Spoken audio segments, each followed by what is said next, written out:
Mislim, da vsi ljudje še ne vejo čisto točno, kaj se je v resnici zgodilo. Mi sicer opažamo predvsem to, da so nekateri prepričani, da pravzaprav so vsi ukrepi umaknjeni, ampak glede na to, da praktično še prejšnji teden je bil tako visok odstotek teh okuženih ljudi, se mi zdi, da kljub vsemu je potrebna neka previdnost in to se tudi pri večini, kljub vsemu, ki prihajajo v knjižnico, opaža. Eni še vedno pridejo tako, kot so bili navajeni. Zdaj za tiste, ki pa kar mislijo, da lahko vse, pa seveda moramo mi poskrbeti za to, da jim damo masko. Zelo težko je potem ljudem tudi reči, da je potrebno se tudi roke razkuževati, pa da to pravzaprav ne delajo zaradi nas. Da je to že pravzaprav na nek način naša, po 2 letih že kar neka običajna navada. To je nekaj koristnega.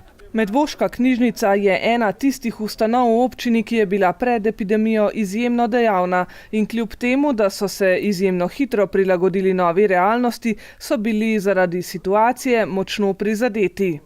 Jaz sem ravno zdaj, ko sem delal poročilo za zadnje leto, ugotavljam, koliko škode nam je epidemija naredila tudi v knjižnici. Namreč izposoja, sicer navidezno, ker smo mogli podaljševati ljudem roke podaljšave in tako naprej, se je zmanjšala. Knjig se je manj sposojalo fizično.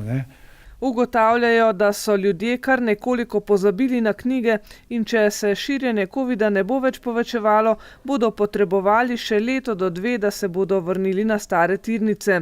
A vse le ni tako slabo. Opremo za razkuževanje, ki jo trenutno še vedno uporabljajo, bodo potem lahko uporabili za razkuževanje igrač v igralnici.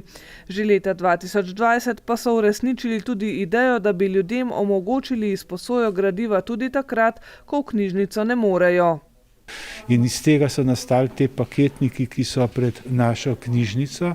In zdaj, ko vidim, mi smo bili v pilotnem projektu s to firmo, ki to dobavlja, zdaj vidim, da praktično vse knjižnice v Sloveniji to že počasi se s tem opremljajo in tudi pri nas rezultati uporabe kažejo, da imamo zdaj že kar, bom rekel, enih 50 abonentov. To se pravi ljudi, ki so pravzaprav zdaj abonirani na to, da hodijo po knjige, zvečer, zjutraj, torej takrat, ko nas ni. Torej, če pogledamo, le ni vse tako slabo, kar se je zgodilo v zadnjih 2 letih. S prilagajanjem situaciji iščeš in najdeš tudi nove inovativne rešitve, ki jih morebiti v drugih časih ne bi odkrili.